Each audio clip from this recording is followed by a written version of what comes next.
शेर और चूहा। एक समय की बात है। एक शेर था जो जंगल पर राज करता था।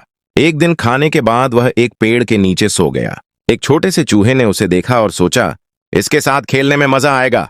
वो सोते हुए शेर के ऊपर दौड़ने लगा। वो उसकी पूंछ के ऊपर चढ़ा और फिसलते हुए नीचे गिरा। शेर गुस्से में दहाड़ते हुए उठ गया। उसने अपने बड़े पंजों से चूहे को पकड़ लिया। चूहा बहुत छटपटाया पर भाग नहीं सका। शेर ने उसे खाने के लिए अपने बड़े बड़े दांत निकाले। चूहा बहुत डर गया था।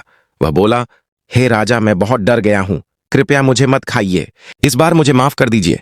मैं ये कभी नहीं भूलूंगा। शायद एक दिन मैं आपकी मदद कर सकूं। चूहे की बात सुनकर शेर हंस पड़ा और अपना पंजा खोलकर उसे छोड़ दिया। चूहा बोला, शुक्रिया राजा जी, मैं आपका यह उपकार कभी नहीं भूलूंगा। शेर बोला, तुम भाग्यशाली हो मेरे दोस्त, क्योंकि मैंने अभी खाना खाया है। अब जाओ और फिर कभी मेरे साथ पंगा मत लेना, वरना तुम्हें भोजन बना दूंगा। कुछ दिनों बाद शेर जंगल में घूम रहा था। शिकारियों ने उसे पकड़ने के लिए एक जाल बिछाया था। वे पेड़ के पीछे छिपकर उसका इंतजार कर रहे थे। जैसे ही शेर जाल के पास आया, शिकारियों ने रस्सी खींची और शेर को पकड़ लिया। शेर ने दहाड़कर भागने की कोशिश की, लेकिन शिकारी जाल को और कसते चले गए। थोड़ी देर बाद शिकारी गांव लौट गए, शेर को ले जाने के लिए गाड़ी लाने। शेर अब भी जोर जोर से दहाड़ रहा था। जंगल के सभी जानवरों और चूहे ने भी उसकी आवाज सुनी। चूहा बोला, राजा मुश्किल में है, मुझे उनकी मदद करनी होगी।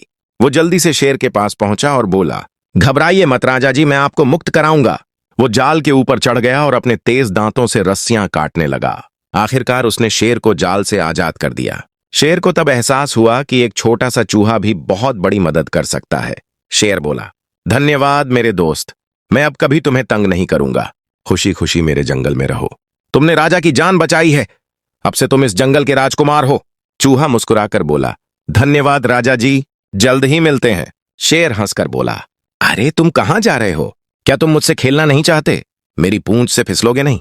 चूहा हंसते हुए शेर की पीठ पर कूद गया और फिर से उसकी पूंछ से फिसलने लगा। कुछ देर बाद शिकारी शेर को ले जाने के लिए बड़ी गाड़ी लेकर आए, लेकिन शेर और चूहे ने उन्हें आते देखा। वे दोनों उनकी ओर दौड़े। शेर को सामने और चूहे को कंधे पर देखकर शिकारी डर गए और गांव की ओर भाग खड़े हुए। इस तरह शेर और चूहा हमेशा के लिए अच्छे दोस्त बन गए।